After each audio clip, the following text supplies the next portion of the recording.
Hello friends, एक बार फिर आपका हाउस होल्ड चैनल पर मैं स्वागत करता हूं। तो आपको मैं बताना चाहूँगा कि आप हाउस होल्ड चैनल पर जाकर चैनल को सब्सक्राइब करें ताकि आपको फॉल सीलिंग के बारे में नई नई अपडेट जानकारी मिलती रहे। तो चलो, आज का नया वीडियो टॉपिक में आप लोगों का फिर एक बार स्वागत करता हूं। तो नए डिजाइन के साथ आप हमारे इस वीडियो के अंत तक बने रहें ताकि आपको दी गई जानकारी प्रॉपर समझ में आए।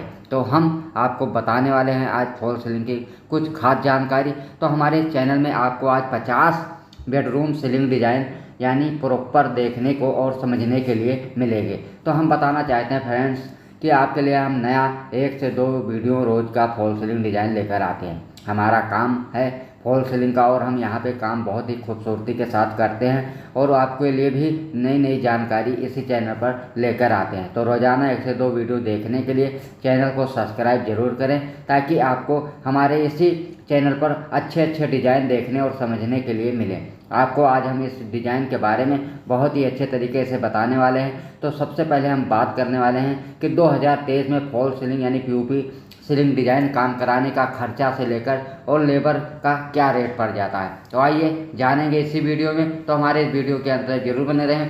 तो चलो, अब हम शुरुआत करते हैं पहले फर्स्ट बेडरूम से।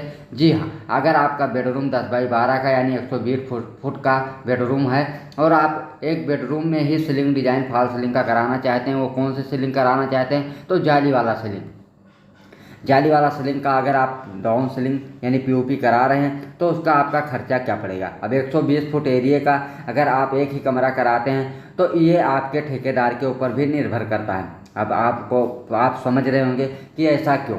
जैसे कि हम आपको बता दें, कुछ हमारे यहाँ पे इस तरह से भी काम फॉल सीलिंग के किए जाते हैं कि एक रूम यानी 100 और 150 फुट के लिए अगर एक्चुअली काम करने जाना हो तो उसका थोड़ा हाई रेट होता है। जैसे कि हम बताना चाहेंगे, आपका एरिया 150 फुट है और किसी का एरिया 800 या 1000 फुट है तो उसके रेट में और आपके रेट में भी फ़र्क हो सकता है। जैसे कि हम बताना चाहेंगे कि आपका जो भी 120 यानी 150 फुट एरिया लमसम में आप काम कराना चाहते हैं उसके लिए आपका फुट नहीं होगा, उसका आपका हुक्का पुक्का यानी ठेका ही होगा। जैसे कि अगर आपका 1000 फुट वाले एरिए के हिसाब से अगर आप भी मिनटी में पैसा देना चाहते हैं तो इस तरह से ठेकेदार का घाटा लग सकता है। जैसे कि हम बताना चाहेंगे, अब एक रूम के लिए लमसम में 150 फुट एरिए के लिए इतना सामान ले जाना और लाना, तो उसमें क्या होता है, किराए और सामान जुहाने में भी खर्चे ज़्यादा पड़ते हैं। इसीलिए आपका रेट हुक्का पुक्का हो सकता है। जिस हिसाब से अगर 100 रुपये स्क्वायर फुट से अगर हम बात करें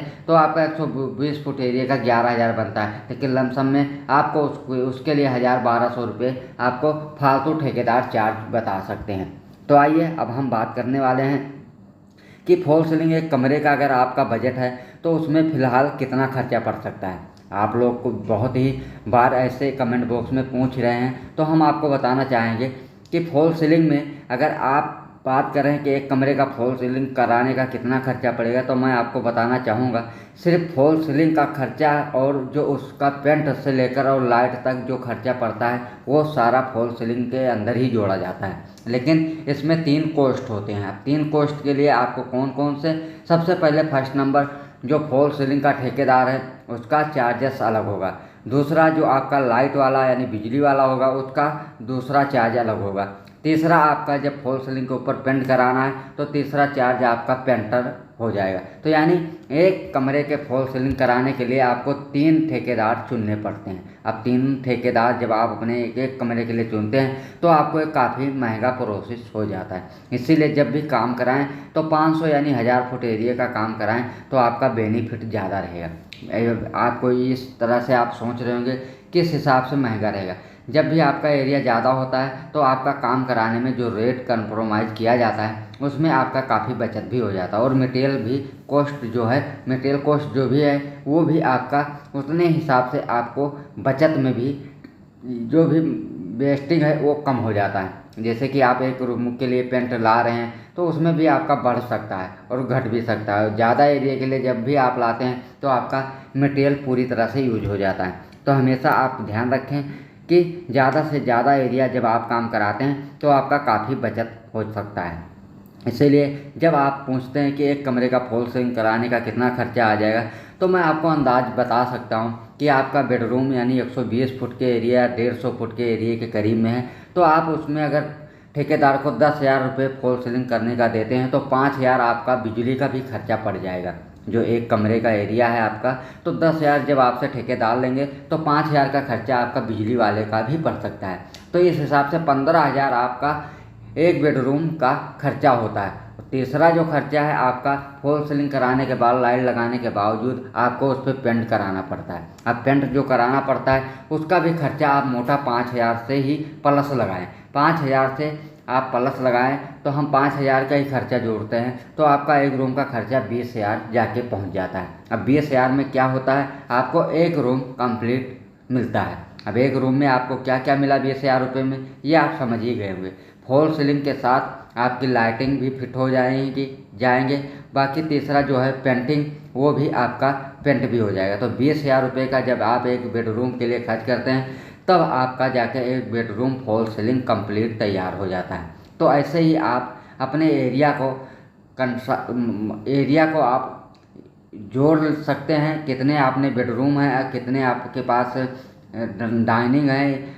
तो उसी हिसाब से आप जितना भी एरिया में काम कराते हैं तो आप मोटा अंदाज़ा लगा सकते हैं। तो फिलहाल मैं आपको इसीलिए इस वीडियो में आपको राय देना चाहता था कि हमारा फॉल सीलिंग के साथ साथ जो आपको आम खर्चा पड़ता है जो बिजली का, क्योंकि ये पीओपी बगैर बिजली के फॉल सीलिंग का आपका काम कंप्लीट नहीं हो सकता। तो हमेशा आप ये ध्यान रखें कि ठेकेदार के बाद जो भी खर्चा आना है वो बिजली वाले का भी साथ में आना है।